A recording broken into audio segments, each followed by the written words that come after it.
Bonjour et bienvenue. Et si je vous disais que toute l'histoire de la conquête spatiale, celle qu'on apprend à l'école, n'était en fait qu'une couverture?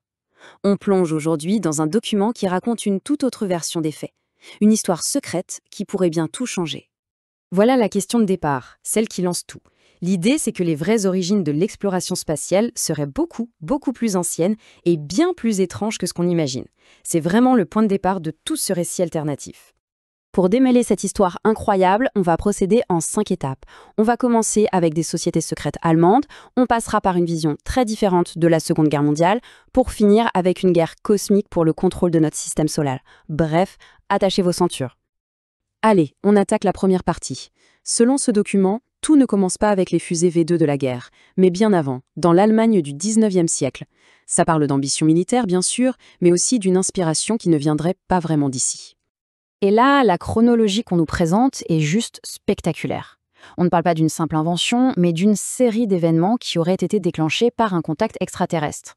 On a des canalisations télépathiques, la création de sociétés secrètes comme Vril, et ça culmine avec une affirmation absolument folle, une base sur la Lune dès 1942. Oui, bien avant Apollo 11. Alors attention, parce que là, un nouvel acteur entre en scène, et il est crucial pour la suite.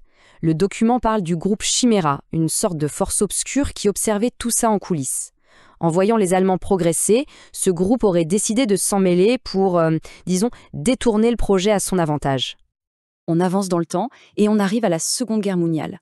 Et là, le document la réinterprète complètement. Oubliez le simple conflit humain. On nous la présente ici comme l'arène physique d'une guerre aux enjeux cosmiques. Du coup, le conflit devient un immense jeu d'échecs. D'un côté, il y aurait les Pléiadiens qui essayent d'éviter le pire, de l'autre, les Dracos qui filent de la technologie avancée pour prendre le contrôle. Et au milieu, des groupes terrestres comme les Rothschild ou les Jésuites qui jouent leur propre partition.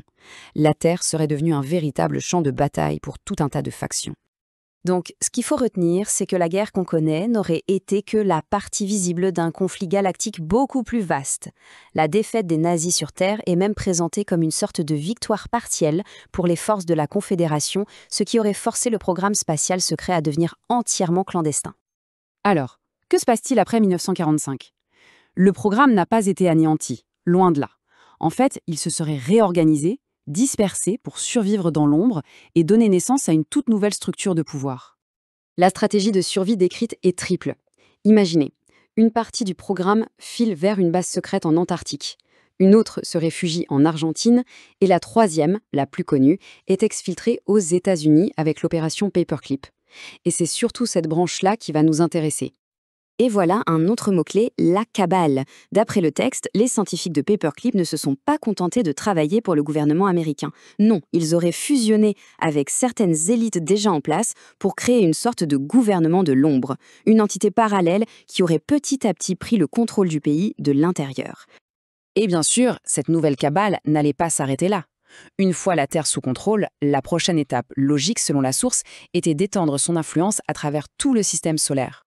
Le document décrit alors deux réalités parallèles. D'un côté, la NASA, une vitrine pour le grand public.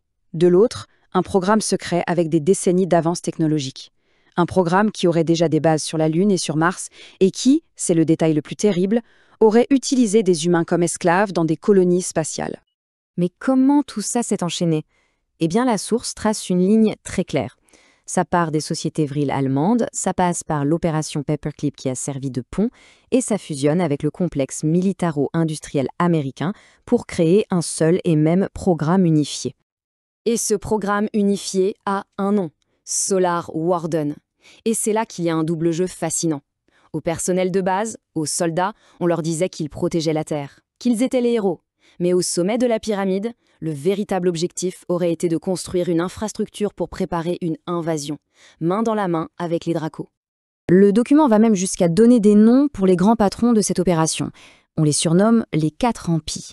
Ce sont des personnalités politiques très connues qui sont décrites ici comme les superviseurs de tout ce programme secret et même comme des hybrides draconiens humains. On arrive maintenant à la dernière partie, le bouquet final, si on peut dire. Après des décennies de développement dans l'ombre, tout ce système aurait mené à une confrontation ouverte, une véritable guerre pour le contrôle de notre système solaire. Cette guerre cosmique se serait déroulée en plusieurs actes. D'abord, une invasion massive en 1996. Ensuite, une longue et difficile contre-offensive menée par ce que la source appelle les forces de la lumière. Pendant plus de 10 ans, elles auraient nettoyé le système solaire jusqu'à démanteler complètement le programme Solar Warden en 2012. Et le résultat de cette guerre, d'après la source, est sans équivoque. La Cabale aurait perdu la partie. Coupée de ses alliés, privée de ses bases spatiales, elle serait aujourd'hui coincée ici, sur Terre, sans plus aucun accès à son infrastructure galactique. Et c'est sur cette question vertigineuse que se termine cette exploration. On se retrouve face à un choix. Est-ce qu'on est face à une vérité cachée qui redéfinit tout ce qu'on croyait savoir, ou face à une fiction incroyablement bien construite ? La réponse, bien sûr, appartient à chacun. Merci d'avoir suivi ce récit.